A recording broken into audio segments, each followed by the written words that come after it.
மகா இரக்கமும் கிருபை நிறைந்த எங்கள் ஆண்டவராக இயேசு கிறிஸ்துவே, இந்த காலை வேளையில் உங்களுடைய வார்த்தையை நாங்கள் தியானிக்க இருக்கிறோம். இந்த நாளில் பிரசங்கம் பண்ண இருக்கிற தேவ வார்த்தை ஆண்டவரை மிகுந்த ஆசீர்வாதமாய் மாற்றி தருங்க. ஆண்டவராக இயேசு கிறிஸ்துடைய விளைந்திக்க முடியாத வார்த்தை பிள்ளைகளுக்கு ஒரு மாற்றத்தையும் ஒரு மன உந்துதலையும் தந்து தங்கள் வாழ்க்கையில் இயேசுவை பின்பற்றி நடக்க உதவி செய்ய இயேசு நான் வேண்டுகிறாவே. ஆமென். கிறிஸ்துவ வாழ்வின் பாடுகளை குறித்து இந்த நாளிலே நாம் தியானிக்க இருக்கிறோம். அல்லேலூயா, பிரைஸ் ஃபாதர். கிறிஸ்துவ வாழ்வின் பாடுகளை குறித்து இந்த நாளிலே நாம் தியானிக்க இருக்கிறோம். அல்லேலூயா, பிரைஸ் ஃபாதர். அல்லேலூயா. கிறிஸ்துவ அழைப்பும் பாடுகளும் என்று குறித்து ஒரு காரியத்தை பார்க்க இருக்கிறோம். Praise father. பிலிப்பியர் புத்தகம் 1ஆம் அதிகாரம் 29வது வசனத்தை வாசிப்போம். பிலிப்பியர் புத்தகம் 1ஆவது அதிகாரம் 29வது வசனத்தை வாசிப்போம். ஏனெனில் கிறிஸ்துவிடத்தில் விசுவாசிக்கிறதுக்கு மாத்திரமல்ல, அவர் நிமித்தமாக பாடுபடுவதற்கும் உங்களுக்கு பாடுபடுவதற்கும் உங்களுக்கு என்ன செய்யப்பட்டிருக்கு? அருளப்பட்டிருக்குது அப்படின்னு சொல்லி இருக்குது. கிறிஸ்துவ நிமித்தம் முதல்ல என்ன சொல்லிருக்கு பாருங்க. ஏனெனில் கிறிஸ்துவிடத்தில் விசுவாசிக்கிறதுக்கு மாத்திரமல்ல, விசுவாசத்தினாலே நீதிமான் பிழைப்பான், விசுவாசித்தால் நீ தேவ மகிமை காண்பாய்.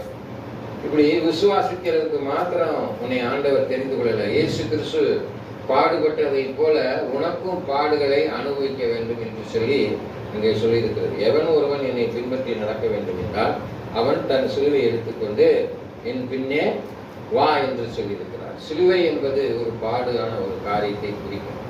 அந்த பாடான காரியத்தை இயேசு கிறிஸ்து சிலுவையில என்ன செய்தாராம்? வெற்றி சிறந்தார் என்று பார்க்கிறோம். அதனாலதான் வசனம் சொல்லுது, உலகத்தில் உபத்திரம் உண்டு, திறன்கள் நான் உலகத்தை ஜெயித்திருக்கிறேன். உலகத்துல போராட்டம் உண்டு, கஷ்டம் உண்டு, துன்பம் உண்டு, அதை நான் ஜெயிச்சிருக்கேன். அதனால உனக்கும் அந்த பாடுகள் படுவதற்கு நான் உனக்கு அனுமதிச்சிருக்கிறேன். ஆரம்பத்திலே சொல்லிட்டார், ஆதாம் என்ன செய்யணுமா? கஷ்டப்பட்டு நிலத்திலே வேர்வை சிந்தி பாடுபட வேண்டும் சொல்லியிருக்கார். அது மாதிரி நீ பிள்ளை வரும்போது கற்ப வேதனைப்பட்டு பிள்ளையை பெறுவாய் என்று சொல்லியிருக்கார். ஆமென். அப்ப பாடுபடுவதற்கும் நம்மளுக்கு அருளப்பட்டிருக்கு, கொடுக்கப்பட்டிருக்கு. அல்லேலூயா. எதையுமே லேசா பெற்றுக்கொள்ள முடியாது, எதையுமே லேசா செஞ்சிட முடியாது. கஷ்டப்படாம ஒண்ணுமே கிடைக்காது உலகத்துல. ஆமென். உழைக்காம ஒண்ணுமே பெற்றுக்கொள்ள முடியாது. ஆமென். அதனால நல்ல போராட்டத்தை போராடினேன், ஓட்டத்தை முடித்தேன், விசுவாசத்தை காத்து கொண்டேன். ஆமென். அப்ப நல்ல போராட்டம், வாழ்க்கையில் நல்ல போராட்டத்தை போராடணும். பிசாசுக்கு எதிரான காரியத்திலே நீ என்ன செய்யணும்? வெற்றி சிறக்கணும். அதான் சொல்லி இருக்குது, ஆவி மாமிசத்துக்கு விரோதமாகவும் மாமிசம் ஆவிக்கு விரோதமாகவும் போராடதான் செய்யும். அப்ப அந்த போராட்டத்துல நீ ஜெயிக்க வேண்டும் என்று சொல்லி 1 பேதுரு புத்தகம் 2ஆம் அதிகாரம் 21வது வசனத்தை வாசித்து பாருங்க. 1 பேதுரு புத்தகம் 2வது அதிகாரம் 21வது வசனம். நீங்கள் அழைக்கப்பட்டும் இருக்கிறீர்கள். எதற்காக? இதற்காக நீங்கள் அழைக்கப்பட்டும் இருக்கிறீர்கள். இதற்காக நீங்கள் அழைக்கப்பட்டும் இருக்கிறீர்கள். ஏனெனில் கிறிஸ்துவும் உங்களுக்காக பாடுபட்டு நீங்கள் தம்முடைய அடிச்சுவடுகளை தொடர்ந்து உணரும்படி உங்களுக்கு மாதிரியை பின்வைத்து போனார். மாதிரியை முன்வைத்து போயிருக்கிறார். அங்க ரோல் மாடலை வச்சிருக்கிறார். இல்லையா? இயேசு கிறிஸ்து என்னெல்லாம் செஞ்சாரோ அதெல்லாம் நீங்க செய்யணும். ஆமென். நீ நன்மை செய்தால் மேன்மை இல்லையோ சொல்லிருக்க. இயேசு கிறிஸ்து நன்மை செய்த மனிதனாய் சுற்றித் திரிந்தார், உதவி செய்யக்கூடிய மனிதனாய் காணப்பட்டார். அல்லேலூயா. 2 மைல் ஒருத்தன் நடக்க சொன்னா நீ அவனோட சேர்ந்து 4 மைல் நடக்கணும். 1 மைல் தான், நான் 2 மைல் மாற்றி சொல்றேன். அவளுக்கு எப்ப பார்த்தாலும் 1 மைல சொல்லிக்கிட்டு இருக்காங்க. அல்லேலூயா. 2 சட்டை இருந்தா 1 சட்டைய கூடுன்னு சொல்லியிருக்கு. கொடுக்கக்கூடிய சிந்தனை உடையவர்களாக இருக்கணும். ஆமென். அங்கே பாடுகள் எவ்வாறு உங்க வாழ்க்கையில வரக்கூடும் அப்படின்னா எப்படிலாம் உங்க வாழ்க்கையில பாடு வருது அப்படின்னு நம்ம தியானிக்க இருக்கிறோம். ஆமென். பாருங்க, நம்ம ஏன் பாடுபடுறோம், ஏன் கஷ்டப்படுறோம்? கஷ்டப்படணும்னு சித்தம் இருக்குதா? அல்லேலூயா. இல்ல, சொந்த தவறுனால நம்மளுக்கு பாடுகள் வரக்கூடியது என்று சொல்லப்பட்டு கலாத்தியர் புத்தகம் 6ஆம் அதிகாரம் 7ஆம் வசனத்தை வாசிப்பாங்க. கலாத்தியர் புத்தகம் 6ஆம் அதிகாரம் 7வது வசனத்தை வாசிப்பாங்க. மோசம் போகாதீர்கள், மோசம் போகாதீர்கள், தேவன் தம்மை பரியாசம் பண்ண விட்டார். தேவன் தம்மை பரியாசம் பண்ண விட்டார். மனுஷன் எதை விதைக்கிறானோ அதையே அறுப்பான். மனுஷன் எதை விதைக்கிறானோ அதையே அறுப்பான் என்று சொல்லியிருக்கு. ஆரம்பத்தில் என்ன சொல்லியிருக்கு பாருங்க வார்த்தை, மோசம் போகாதீர்கள், மோசம் போகாதீருங்க. தேவன் தம்மை ஏன் பரியாசம் மோசம் போகாதீருங்கன்னு சொல்லியிருக்கு. திருடன் திருடவும் கொல்லவுமே வருகிறான் என்று சொல்லியிருக்குது. அப்ப இயேசு கிறிஸ்துவை நீ சொந்த இரட்சகரா ஏற்றுக்கொள்ள இல்லை என்றால் நீ பிசாசின் சிறையிலே மாட்டிக்கொள்வாய், மோசம் போயிடுவார். எதுல மோசம் போயிடுவார்? சிந்தனையிலே மோசம் போயிடுவார், செயலிலே மோசம் பண்ணிடுவார். பாவம் உன்னை என்ன செஞ்சிடும்? மேற்கொண்டுரும், இருக்க பிடிச்சுக்கொள்ளும், மோசம் போயிடும். அல்லையா? அது மாத்திரமல்ல, மோசம் போகாதீர்கள், தேவன் தம்மை பரியாசம் பண்ண விட்டார். தேவன் தம்மை பரியாசம் பண்ண விட்டார். மனுஷன் எதை விதைக்கிறானோ அதையே அறுப்பான். பாத்தீங்களா? மனுஷன் எதை விதைக்கிறானோ அதையே தான் அறுப்பான். நீ நல்லதை நினைச்சேன்னா உனக்கு நல்லது நடக்கும். நீ நல்லதை செஞ்சால் உனக்கு நல்லது செய்வாங்க. நீ தீமை செய்தால் மேன்மை இல்லையோ? வேதவசனம் இருக்குல்ல, நீ நன்மை செய்தால் மேன்மை எவ்வளோ தான் இருக்குது, தீமை செய்தால் மேன்மை இருக்குதா? நீ எதை விதைக்கிறியோ அதன்படிதான் நடக்கும். நீ தீமை செஞ்சேன்னா அந்த காரியத்துல அங்கே தீமையான காரியம் தான் நடக்கும். நன்மை செய்யலைன்னா உன் வாழ்க்கையில் என்னவா இருக்கும்? ஆசீர்வாதம் இருக்காது. வாசற்படியில பாவம் படுத்து கிடக்குன்னு சொல்லி இருக்குது. அது மாதிரி அங்கே சோதனைகள், உனக்கு சோதனை வரும். ஏதாவது ஒரு ரூபத்துல ஒரு போராட்டம் சோதனை வரும். அந்த சோதனையை ஜெயிக்கணும்.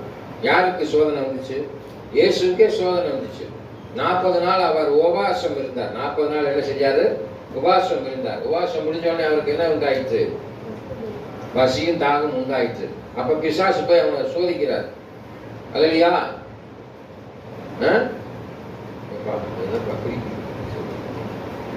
சோதிச்சுக்கிட்டு இருக்காரு. அல்லையா? என்ன சோதிக்கிறாரு? பிசாசு போய் இந்த கல்லை அப்பமாக்கி சாப்பிடுன்னு சொல்றாரு. அந்த பிசாசு சொல்லுது. அதுக்கு என்ன சொல்றாரு? அப்பாலே போ சாத்தானே என்றார். இந்த வானத்தின் முப்பரையில கொண்டு போய் இந்த பூமியில உள்ள அனைத்தையும் நான் உனக்கு தரேன் அப்படின்னு சொல்றாரு. அப்பயும் அப்பாலே போ சாத்தான்னு சொல்லிடுறாரு. அல்லையா? அங்கே சோதனை வரக்கூடும். உன் வாழ்க்கையில சோதனை வரும். டெம்டேஷன். அல்லையா? இச்சையின் ஆவி. இச்சையினால நீ டெம்டேட் பண்ணப்படுவாய். ஆமென். எப்படி டெம்டேஷன் வரும்? நம்முடைய வாழ்க்கையில கீழே ஒரு 10 ரூபாய் கிடக்குன்னு வச்சுக்கோங்க. அந்த 10 ரூபாயை எடுத்து அதை யாருடையது என்று கொடுக்கணும். நம்ம வச்சுக்க கூடாது. அல்லையா? பிறர் பொருளை இச்சையாதிருப்பாயாக. இப்படி நிறைய டெம்டேஷன் வரும். பாவத்தின் மூலமாக சிறுடு குடிக்கிற டெம்டேஷனு, குடிப்பழக்கிற டெம்டேஷன், இதெல்லாம் விட்டு விலகணும். தேவ பராமரிப்பில் இருந்து அப்படின்னு சொல்லி அங்கே வேதவசனம் 1 பேதுரு புத்தகம் 1ஆம் அதிகாரம் 19 இருந்து 21 வரைக்கும் வாசிங்க. 1 பேதுரு புத்தகம். குற்றமில்லாத மாசற்ற ஆட்டுக்குட்டியானவர், ஆட்டுக்குட்டியாகிய கிறிஸ்துவின் விலையேறப்பட்ட இரத்தத்தினாலே மீட்கப்பட்டீர்கள். விலை மதிக்க முடியாத இரத்தத்தினாலே நீனும் நான் என்ன செய்யப்பட்டிருக்கிறோம்? அறிந்திருக்கிறீர்கள். அவர் உலக தோற்றத்திற்கு முன்னே, பாத்தீங்களா, இந்த உலகம் உருவாவதற்கு முன்னே குறிக்கப்பட்டவராயிருந்து தமது மூலமாய் தேவன் மேல் விசுவாசமாய் இருக்கிற உங்களுக்காக, பாத்தீங்களா, தேவன் மூலமாய் விசுவாசமாய் இருக்கிற உங்களுக்காக இந்த கடைசி காலங்களில் வெளிப்பட்டார். பாத்தீங்களா, இந்த கடைசி காலங்களில் என்ன செய்கிறாரு? வெளிப்படுறார். ஒவ்வொருத்தருடைய வாழ்க்கையில அவர் வெளிப்படுறாரு. Each and every day. 25 வருடங்களுக்கு முன்பாக என்னுடைய வாழ்க்கையில அவர் என்ன செய்தாரு? வெளிப்பட்டார் என்று பார்க்கிறேன். ஆமென். அதனாலதான் நான் ஊழியத்துக்கு வந்தேன். ஆண்டவருடைய திருப்பணி செய்யும்படியாக நான் என்ன வந்தேன்? இந்த ஊழியத்திற்கு வந்தேன். அல்லேலூயா. உன்னதமான ஒரு திருப்பணி. இந்த உலகத்துல இருக்கிறதுல மிக உயர்ந்த மதிப்புக்குரிய உன்னதமான பணி என்னன்னு பார்த்தீங்கன்னா ஊழியம்தான். ஆண்டவருடைய திருப்பணியை செய்வதுதான் ஒரு நல்ல காரியம் சொல்லி இருக்குது. ஆமென். இதற்கு நிகர் ஒன்றுமே கிடையாது இந்த உலகத்துல. இன்னும் கிடையாது, ஒண்ணுமே கிடையாது. அப்புறம் என்ன சொல்லிட்டு பாருங்க, 20-21 வரைக்கும். உங்கள் விசுவாசமும் நம்பிக்கையும் தேவன் மேல் இருக்கும்படி. விசுவாசமும் நம்பிக்கை யார் மேல இருக்கணும்? தேவன் மேல இருக்கணும். அவரை மரித்தோரிலிருந்து எழுப்பி அவருக்கு மகிமையை கொடுத்தார். மகிமையை கொடுத்தார். இயேசுதான் உண்மையான தெய்வம் என்பதை ஏற்றுக்கொண்டால் மாத்திரம் போதாது, அதன்படி நீ நடக்க வேண்டும். உனக்கு சோதனை வரும். அல்லேலூயா. என்ன சோதனை வரும்? என்ன சோதனை வரும்? பூ வைக்கணும்னு சோதனை வரும், பொட்டு வைக்கணும்னு சோதனை வரும், கொலுசு போடணும்னு சோதனை வரும். உலகத்தில் இருக்கிற எல்லா விதமான உலகப்புறமான காரியத்திலே நாம் ஈடுபட வேண்டும் என்று சொல்லி உலக லௌகீக காரியங்களே உங்களை ஈடுபடுத்த கூடாது. அல்லேலூயா. எல்லாம் மாயை, அழிந்து போகக்கூடிய காரியம். ஆமென். இந்த சரீரமே அழிந்து போகக்கூடியது. விலமதிக்க முடியாத இந்த ஆத்மாவை அசுஸ்திப்படுத்தக்கூடாது. ஆமென். அப்படிப்பட்ட சோதனை உங்கள் வாழ்க்கையில வரும். அப்ப நீ அதை என்ன செய்யணும்? பராமரிக்கணும். தேவ பராமரிப்பிலே நீ காணப்பட வேண்டும். யாருடைய பராமரிப்பு இருக்கணும்? தேவன் உன் பக்கம் இருப்பானால் நீ விழுந்து போக மாட்டாய். ஆமென். உன்னை ஆண்டவராய் இயேசு கிறிஸ்து எதிலிருந்து மீட்டெடுத்திருக்கிறாரு? ஆதாம் செய்த, முன்னோர்கள் செய்த பாவத்திலிருந்து உன்னை என்ன செய்தாரு? மீட்டெடுத்தார் என்று பார்க்கிறோம். ஆமென். அங்கே நாம் பார்க்கிறோம், உலக எதிர்ப்பில் 1 பேதுரு புத்தகம் 4ஆம் அதிகாரம் 14, 15, 16 ஆகிய வசனங்களை வாசிங்க. நீங்கள் கிறிஸ்துவின் நாமத்தினிமித்தம் நிந்திக்கப்பட்டால் பாக்கியவான்கள். ஏனென்றால் தேவனுடைய ஆவியாகிய மகிமையுள்ள ஆவியானவர் உங்கள் மேல் தங்கி இருக்கிறார். உங்கள் மேல் தங்கி இருப்பதால் கிறிஸ்துவின் நீங்க நிந்திக்கப்பட்டால், அதான் சிலுவை குறித்த உபதேசம் கெட்டு போறவர்களுக்கு பைத்தியமா இருக்கும். இயேசுவை ஏற்றுக்கொண்டு இயேசுவை நீங்க சொல்லிக் கொண்டு இருப்பீர்களானால் நிந்திக்கப்படுகிறீர்களாமே. எப்ப பார்த்தாலும் என்ன ஏசு ஏசுன்னு சொல்லிக்கிட்டே இருக்கேன், லூஸ் பையன். எப்ப பார்த்தாலும் சாமி முடிப்பு சொல்றாங்க இல்லையா? சந்தோஷமா இருக்க மாட்டேங்கிறாங்க. பாரா மாப்பிள்ள தண்ணி அடிக்க வர மாட்டேங்கிறாங்க. புரியவே புத்தமே அப்படி சொல்லுவாங்க நம்மள. அல்லையா?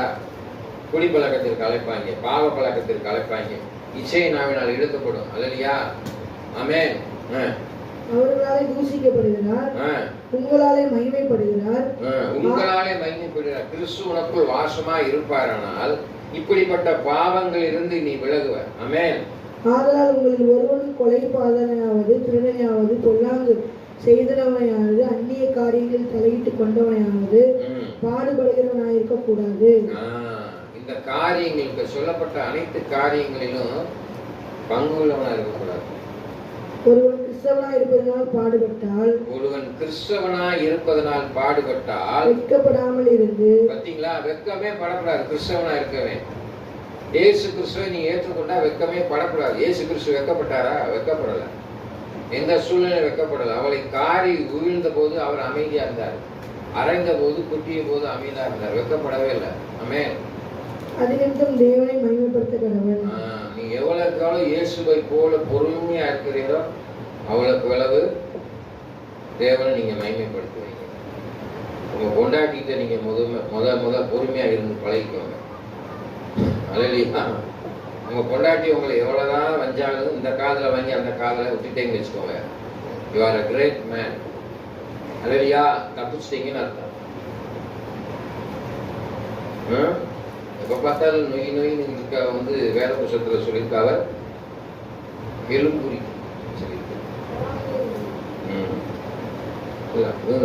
அவளோட வாழ்வதை காட்டிலும் குப்பரையிலே வாழ்வதெல்லாம் சொல்லியிருக்காங்க. ஆனா அதையும் நீங்க மேற்கொண்டீங்கன்னு வச்சுக்கோங்க, பொறுமையா இருந்தீங்க வச்சுக்கோங்க, நீங்க ஜெயிச்சிட்டீங்கன்னு இருக்கும். அல்லேலூயா. வேத வசனத்துல இருக்கு. அல்லேலூயா. व्यसனப்படுத்தக்கூடாதுன்னு சொல்லியிருக்கு வேத வசனம். புருஷனை கனப்படுத்த வேண்டும். எல்லா காரியத்திலும் மனைவிமார்கள் புருஷனுக்கு கீழ்ப்படிந்து நடக்க வேண்டும். புருஷன்மார்கள் மனைவிமார்களை நேசிக்க வேண்டும். ஆமென். அங்கே வேதவசனம் சொல்லும். ஏன் பாடுகள் வருகின்றன? எவ்வாறு பாடுகள் வருது? ஏன் வருது? எதனால வருது? பாவ பின் விளைவால் உங்களுக்கு பாவ பின் விளைவுனால உங்களுக்கு பாடு வருது. என்ன பாடு வருது? ஓகே, நல்லா சிகரெட் பிடிச்சிக்கிட்டே இருந்தான்னு வச்சுக்கோங்க. அந்த சிகரெட்டு போய் என்ன செஞ்சது? லங்ஸை போய் அஃபெக்ட் பண்ணுது, ஹார்ட்டை போய் அஃபெக்ட் பண்ணுது. அஃபெக்ட் பண்ணணும்னு என்ன ஆயிடுது? பிளாக் வருது, கேன்சர் வருது, எல்லாம் வருது. பாடு. கொள்ளை நோயினால் நீங்கள் வஞ்சிக்கப்பட்டு விடுறீங்க. அதனாலதான் வருது. யோவான் புத்தகம் 5:14. பாடுகள் ஏன் வருகின்றன?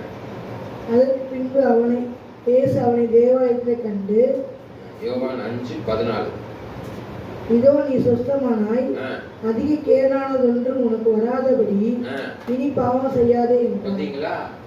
அதிக கேடு ஒன்றும் வராதபடி நீ இனி பாவம் செய்யாது. எங்க சொல்றாரு?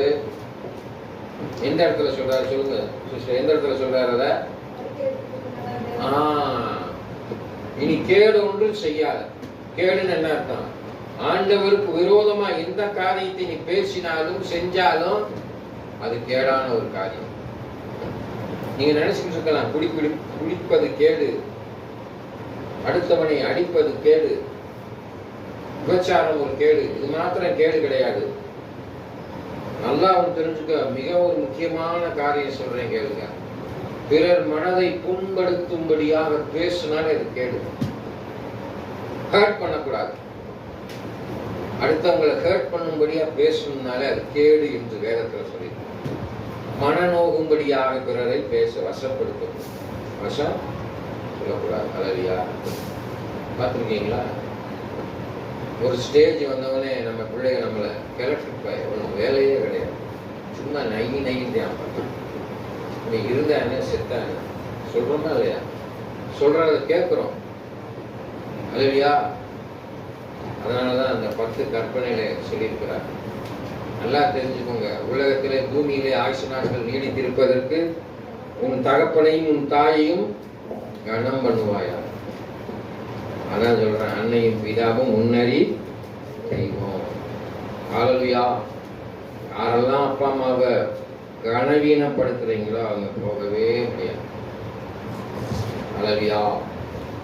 व्यसனப்படுத்தவே கூடாது. பெற்றோரை व्यसனப்படுத்த கனவீனப்படுத்த நம்மளுக்கு ஆசீர்வாதம் முன்னால போயிட்டே இருக்கும்.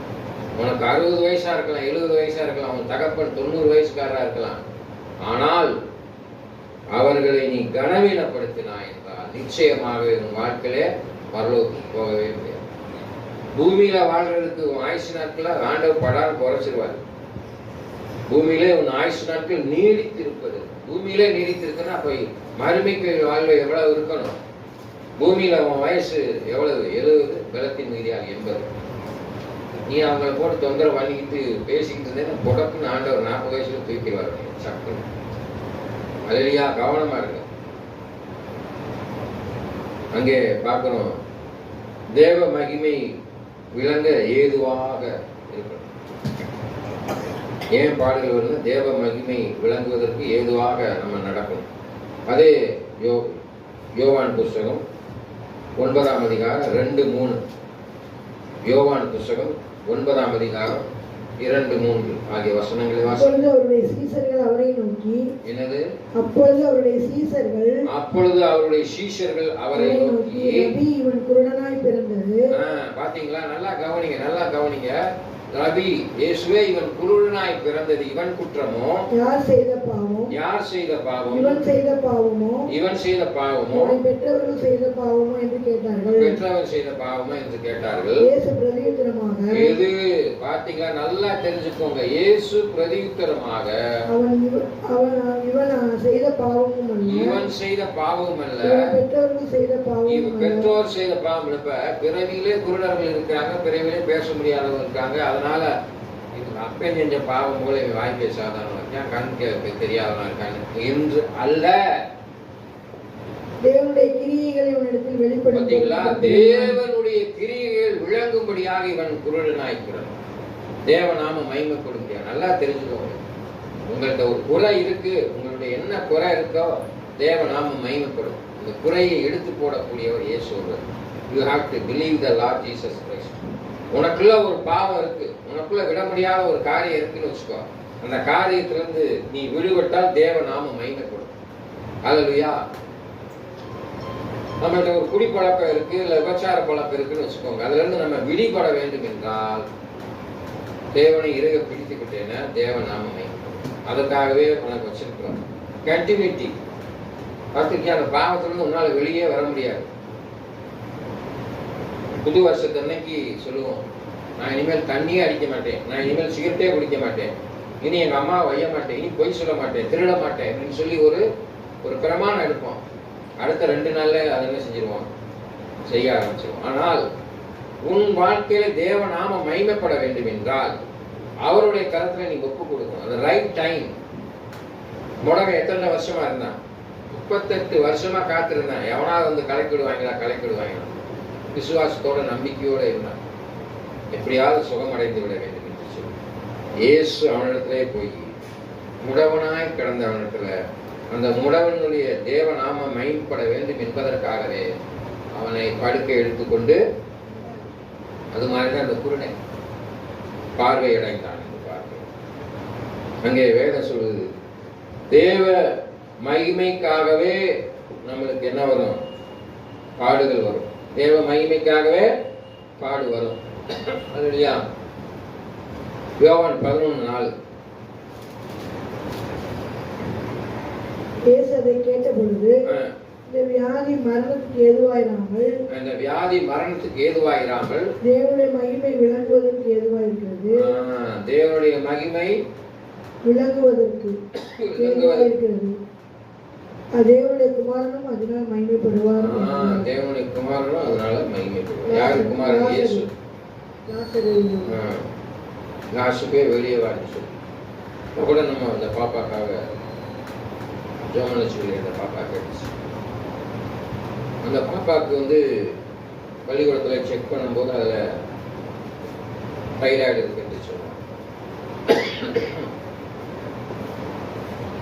அது ஏன் ஆண்டவர் அனுமதித்தார்? சிறு குழந்தை தானே, தேவ நாம மகிமைப்படணும் என்பதற்காகவே அந்த காரியத்தை அனுமதித்தார். பக்தி, அந்த தாயார் என்ன செய்யணும்? ஜெபம் பண்ணணும். குடும்பத்துல அந்த தாயார் பிள்ளைகளை கர்த்தருக்குள் நடத்த வேண்டும் என்பதற்காகவே அந்த பாப்பா ஒரு வெளிப்பாடு. பிள்ளைகள் கர்த்தரால் ஒரு சுதந்திரம், அதை வளர்க்கக்கூடிய பொறுப்பு பெற்றோருக்கு இருக்கு. ஆமென். உலகத்தில் இருக்கிற குழந்தைகள் அனைத்தையும் நல்லவராகவும் தீயவராகவும் வளர்ப்பது யாருடைய கருத்துல இருக்கு? அன்னை தாயினுடைய கருத்துல இருக்கு. அதான் பழமொழி சொல்றான், தாயை போல பிள்ளை, நூலை போல சேலை. You have to pray for your children. புத்தி உள்ள ஸ்திரீ தன் கையினாலே வீட்டை கட்டுகிறார். ஒரு வீடு கட்டப்படுவதும் இடிக்கப்படுவதும், குடும்பம் குழைக்கப்படுவதும், குடும்பம் செழி தோங்கப்படுவதும் பெண்ணுடைய கரத்துல இருக்குது. எல்லாமே பைபிள்ல இருந்து எடுத்துருக்காங்க. ஆவதும் பெண்ணாலே அழிவதும் பெண்ணாலே. எது? ஆவதும் பெண்ணாலே அழிவதும் பெண்ணாலே. வேதத்துல இருந்து எடுத்து சொல்லி நீங்க சொல்ற காரியம் எல்லா காரியமும் பழமொழியில இருந்து பள்ளிக்கூடத்துல இருக்க காரியம் எல்லாமே இதற்கு சொல்லியிருக்கோம். அல்லடியா? சரி. அப்ப வேதத்துல இறுதியாக சாத்தானின் தாக்குதலால் நம்மளுக்கு பாடுகள் வரக்கூடும். சாத்தான் எப்படி தாக்குதல்? அப்போஸ்தலர் புத்தகம் 10:38. அப்போஸ்தலர் புத்தகம் 10:38. நசரேயனாகிய இயேசுவை தேவன் பரிசுத்த ஆவியினாலும் வல்லமையினாலும் அபிஷேகம் பண்ணினார். தேவன் அவருடனே கூட இருந்தபடியினாலே அவர் நன்மை செய்கிறவராயும் பிசாசின் வல்லமையில் அகப்பட்ட யாவரையும் குணமாக்குகிறவராயும் சுற்றித்திருக்கிறார். ஆமென். இதேதான் நீங்களும் செய்யணும்.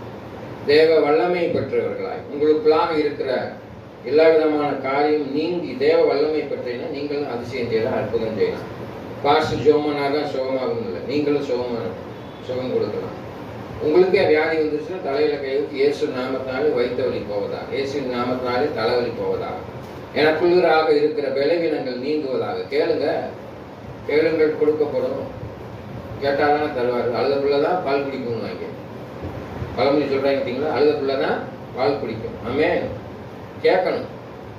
நீங்கெல்லாம் ஏண்டாருடைய பிள்ளை, ஆண்டவரே எனக்கு என்ன இந்த சோதனை, எனக்கு என்ன இந்த போராட்டம், இதுல இருந்து விடுதலை தாங்க, எப்படி நான் விடுதலை பெறுவது, எவ்வாறு உங்களுடைய வழியில் நடப்பது என்று சொல்லி அவரிடத்துல கேளுங்கள். அப்பொழுது உங்களுக்கு கொடுக்கப்படும். கொடுத்த காரியத்திலிருந்து நீ கேட்ட காரியத்தை திறக்கப்படும்.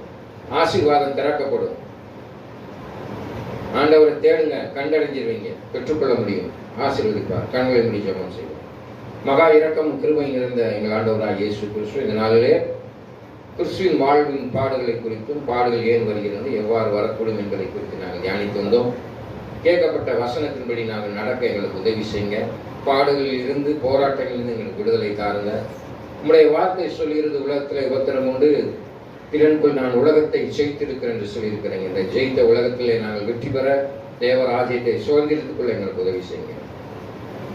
எங்களுக்கு நீ விட்டு சென்ற தேற்றவாளன் அறிவாக, எண்ணமாக, சிந்தனையாக இருந்து எங்களை சரியான பாதையை நடத்த உதவி செய்ய வேண்டும் என்று நசனாக இயேசு கிறிஸ்துவின் நாமத்தில் வேண்டிக் கொள்கிறேன். சிவத்தாப்பனே ஆமென். என் ஆத்துமாவே கர்த்தரை ஸ்தோத்திரி, என் முழு வருஷ நாமத்தை ஸ்தோத்திரி, என் ஆத்துமாவே கர்த்தரை ஸ்தோத்திரி.